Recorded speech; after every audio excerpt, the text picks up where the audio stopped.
Guys, and welcome to this video. In this video, I'm going to be showing you how you can print with Canva. If you guys are new to Guide Infinity, if you could give us a like and a subscribe, that would be amazing. Cool, okay, let's jump into it.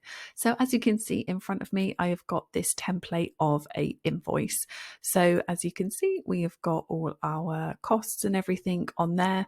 And if we go up to the top here, you've got the option to print with Canva. So what I would do is actually download the invoice. So I'm going to come up to the top, press share.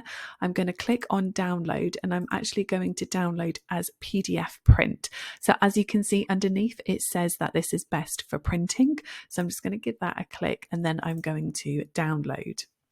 So now that is going to go into our downloads folder, and let's have a look. So going to give that a double click, open that up.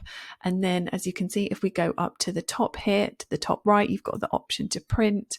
So you can then choose what printer you want. How many pages, if you want it in color, black and white or not. And that's it. Super quick one today, guys, on how to print in Canva. I really hope that you guys found this useful. If you could give us a like and a subscribe, that would be amazing. Thank you so much for watching, and I will catch you guys in the next one.